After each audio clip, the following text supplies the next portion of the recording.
오늘 본문 말씀을 보면 이스라엘 백성들에게 부지 중이라도 죄를 범하였으면 거기에 대해서 반드시 속죄제를 드릴 것을 명하시는 말씀이 나옵니다.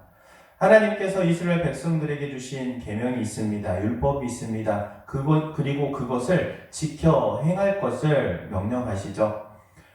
이 율례와 규례와 계명이라는 것은 이스라엘 백성들을 거룩한 백성 되게 하는 그러한 최소한의 가이드라인이라고 말할 수 있습니다. 그 밖으로 넘어가면 바로 범죄하게 되는 것이요, 범죄함으로 인하여 부정케 되는 것이고, 그리고 그 부정케 되는 이스라엘 백성들이 앞으로 더욱더 공동체에 그 부정의 영향력을 끼쳐서 공동체가 부정해지는 것을 막기 위해서 이렇게 규례와 율법을 하나님께서 이스라엘 백성들에게 주신 것입니다. 그런데 사람들은 실수로 혹은 잘 몰라서 착각해서 범죄할 수 있습니다. 그런데 그것을 가지고 하나님께서는 절대로 합리화시키지 않습니다. 그리고 정당화시키지 않습니다.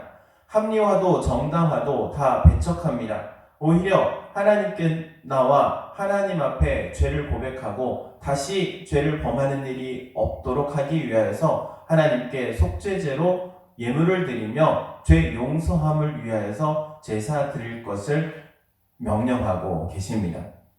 왜 이렇게 어떻게 보면 깐깐하다 할 정도로, 아니 어떻게 이렇게까지 할 수 있을까 싶을 정도로 명령하시는 가장 큰 이유가 무엇이겠습니까?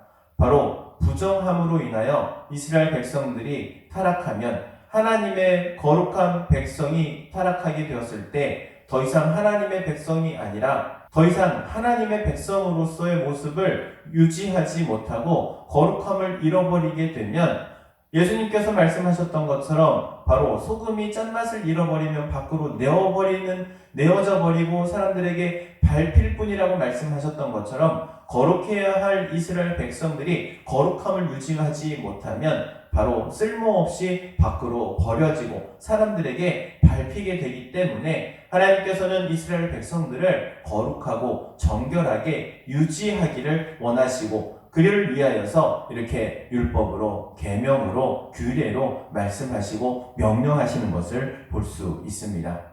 하나님의 말씀을 통하여서 우리는 항상 정결함을 유지해야 합니다. 그리고 하나님의 말씀으로 우리는 항상 거룩하게 또한 우리 자신을 세상으로부터 지켜내야 합니다. 왜 그렇습니까? 그것이 바로 하나님께서 하나님의 백성을 향하신 하나님의 뜻이기 때문에 그렇습니다. 하나님은 우리에게 성결을 요구하십니다. 거룩을 요구하십니다. 깨끗함을 요구하십니다. 세상 가운데 나가서 세상 사람들과 같이 휩쓸려 범죄하기를 원치 않으시고 타락해가는 것을 하나님은 원치 않으십니다. 우리를 통하여서 하나님의 선한 영향력이 흘러가야 하기에, 우리를 통하여서 생수가 흘러가야 하기 때문에 우리를 항상 정결한 모습으로, 거룩한 모습으로 유지하기를 원하시고 또한 그렇게 사용하기를 원하십니다. 그렇기에 지금 속죄제에 예물을 드릴 것을 말씀하고 계시고, 또한 어떻게 해서든지 부지 중이라도 실수할지라도 그것이 정당화되어서는, 합리화되어서는 안 됨을 말씀하고 계십니다. 사랑하는 성도 여러분, 우리가 우리 자신의 거룩함을 유지해야 합니다. 왜냐하면 우리는 성도이기 때문에 그렇습니다. 우리는 우리 스스로가 청결함을 유지해야 합니다. 우리는 그리스도인이기 때문에 그렇습니다. 우리를 통하여서 하나님의 은혜가, 하나님의 생명의 생수가 우리를 통하여 공급되기에 우리가 항상 정결하고 또한 거룩함을 유지해야 할 줄로 믿습니다. 그러한 우리 다인교회 성도 여러분 다 되시기를 주의 이름으로 축원드립니다. 기도하도록 하겠습니다. 사랑과 은혜가 충만하신 하나님, 은혜를 구합니다.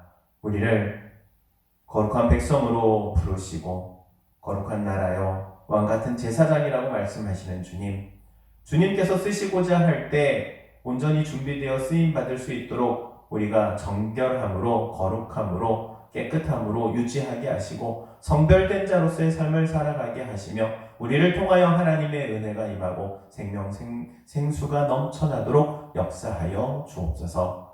예수님의 이름으로 기도하옵나이다. 아멘.